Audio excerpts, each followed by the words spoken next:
so that's Kickert on pole there, getting ready to lead them down into Santa Vot. Number to go.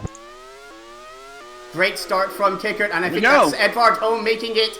Oh, Simpson 1-2. It's a poor start for Philippe Nicolas from the front row down to 5th, as Takuma Taki now up into 3rd, and Magda Servansky maintains 4th position.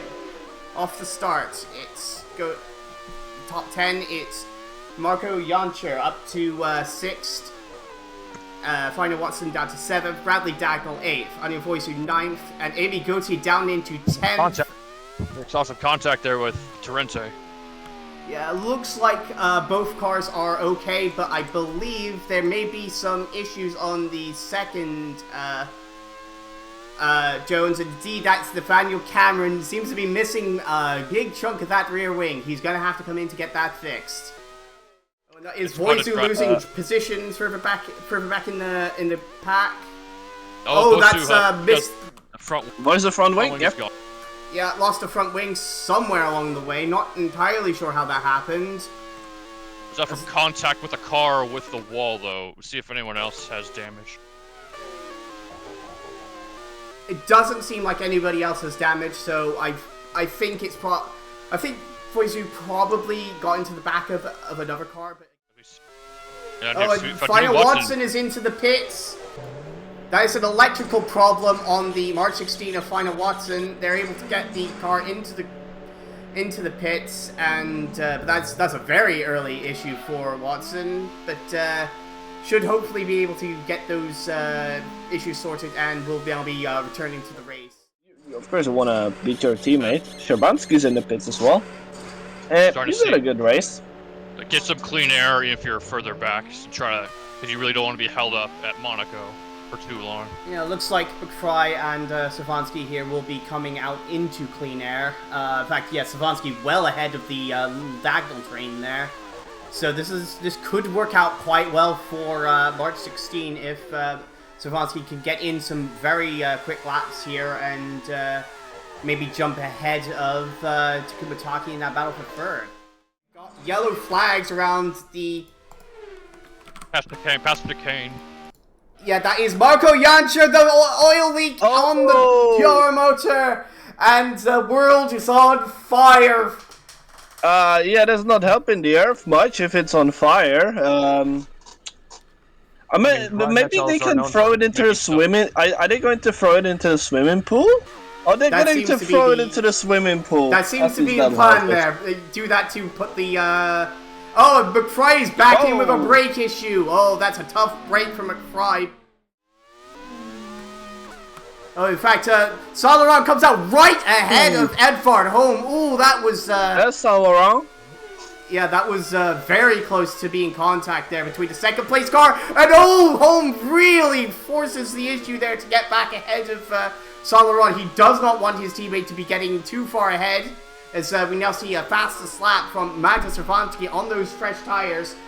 That is definitely playing into the hands of the March 16. If the Simpsons are on a two-stop strategy, this could well see Servansky jump ahead of them, because she was only about 3.5 or 4 seconds behind them when she made her pit stop.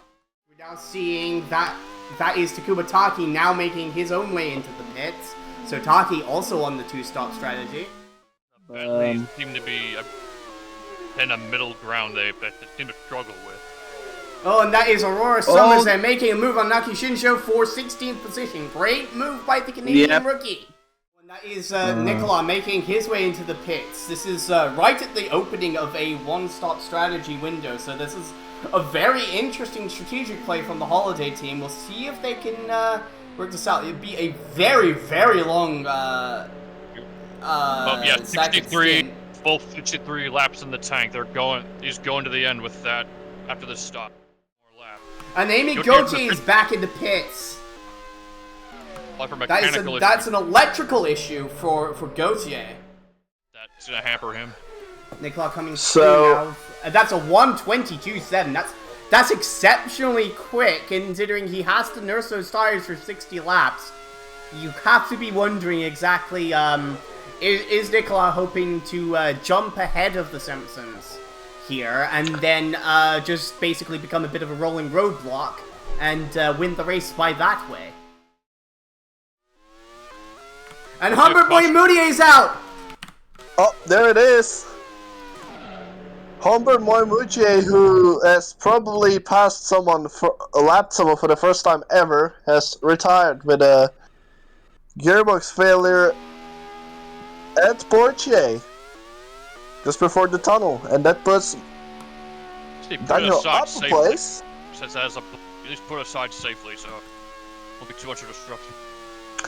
As the aliens are taking the number 2 car for precautionary measures.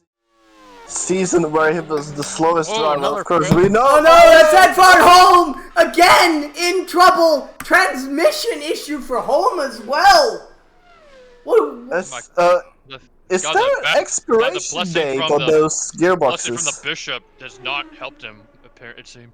That car was blessed before the race. And that is Kicker into the pits right at the halfway mark of this race. New race leader is Magda Servansky, as Kicker is in for service here. This will be to say there is Servansky there seems to be actually losing time to Kicker now that Kicker's on the fresh cars. The previous lap was a 1:25.4, and Kicker had just put in a 1:22.9. So Kicker is currently looking good to maintain her position as the well. Of course, I'm forgetting in all of this the fact that Philippe Nicola also doesn't need to pit. But yeah, it does look like Servansky won't be able to jump ahead of Kicker when she makes her pit stop. Looks like this race, but it does look like with the gap there between Nicola and Kickert, that this is going to be Nicola's race to lose.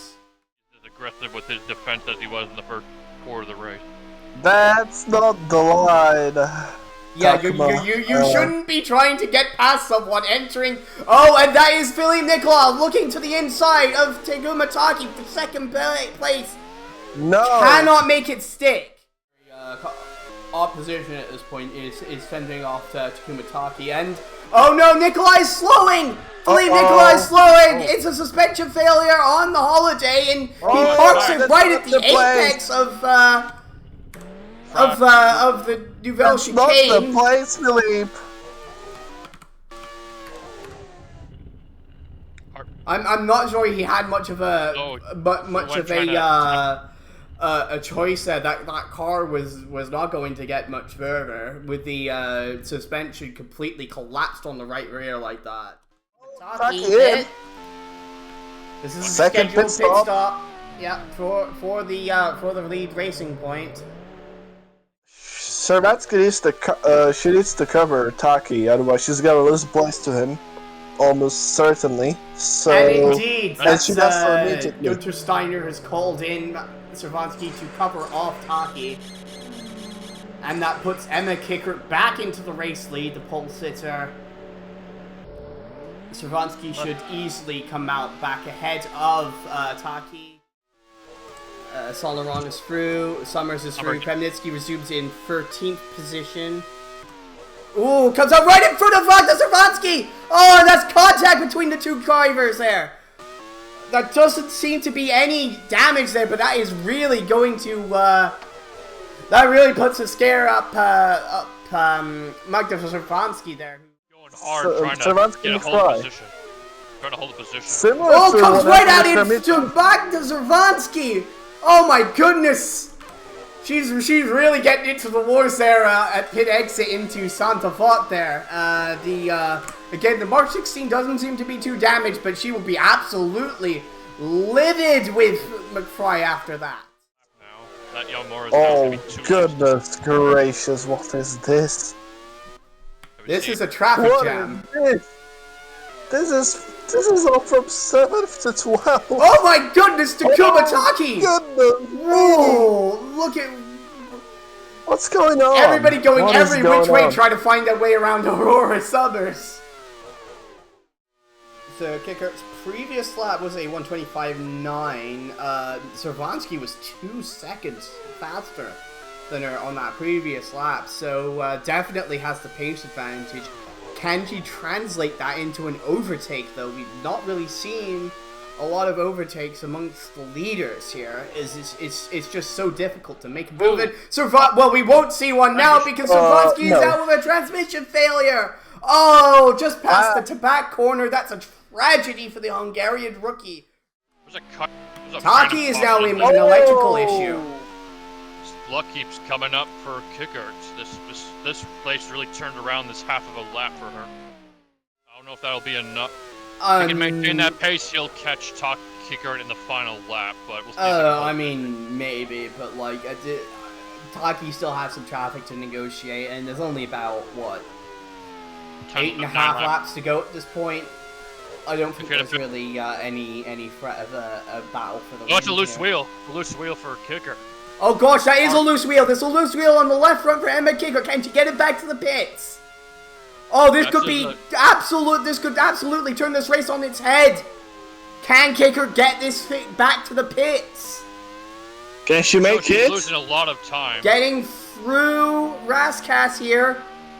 She's looking to enter the pits. She will make it back to the pits. That's a lucky break, but but been done. I think Taki is gonna. Is she gonna make it? Yeah, now the question is, will Takuma Taki be able to jump ahead of Kicker? I think he will. Because he's getting ground Raskas himself through Anthony goes onto the front straightaway, and Takuma Taki will sensationally take the lead with a late race loose wheel on the Simpson of Emma Kickert, who has been dominating this race so far. She will resume this race not too far behind the racing point, but can she catch him and pass him in these final 8 laps? Taki with a 1 minute 24. What? And that's the fastest lap of the race by Emma Kickert. Almost 3 seconds. That is the fastest lap of the race from Emma Kickert. 1 minute 21.4. Flying is the Simpson in her hands. So not only did the loose wheel potentially make her pit for new tires, so she took the fastest lap off of Magda Shervansky, so that's a plus 10 points because I think she had the second fastest lap already. But if she catches Taki, that's actually gonna gain her points by having a loose wheel because she did not have the fastest lap. I'm pretty sure. Yes, so, that might actually be she might actually be very thankful for that loose wheel coming when it is. As you can just see from the onboard here, she's catching Taki relentlessly, corner by corner. She's already on the bumper, on the gearbox of that racing point. As they're catching up to one of the young ones. She shouldn't, one, hesitate, but two, also she needs to pick a perfect spot. Like, she cannot make a low percentage move here. She can't afford to make a stupid move because she's so much faster. I think Taki needs to get past the car here. Yeah, he has to make this move, but Kicker right with him, making that move at the first Mirabeau. Lost some time because the young one was still on her outside. Yeah, but that'll be fine. She can make it up through these next 2 corners, but can she set up the move into the Nouvelle chicane? This is absolutely critical. She has to make this move now. She's starting to close in on the racing point. Can she get... No, just not enough of an overspeed there down through the tunnel. And she has to maximize this exit here through the second Mirabeau. Through Portier. Can she get on the throttle quick enough? I'm not sure she did. It's a bit faster, but not enough room. I think the problem is that she's running out of top speed here. I think she's banging against the rev limiter down coming out of the tunnel. I believe Simpson may have short geared this car, and that's not going to allow Kicker to get the overspeed. She needs to get past Takuma Taki, who is driving brilliantly to maximize his corner speed, acceleration through Portier, through the tunnel, and not give Kicker an opportunity to make the move. I Only Half a all lap the to go. This is a critical moment here. Can she get the No. acceleration out of Portier? No, No. she went. She's out the toe. She's out the toe. She Yeah. And now she's against the limiter. It's not enough. It's not enough. I think It's all going to be in the hands of Takuma Taki for the final sector of this lap. I don't think they're going to catch Akira Yamamura. It's just going to be, can Taki avoid making a mistake as they go through Rascasse? No. For the chance of a 96th move. time, through Nogus. Anthony Noakes, and it's gonna be. It is Taki wins in Monaco by 0.3 of a second.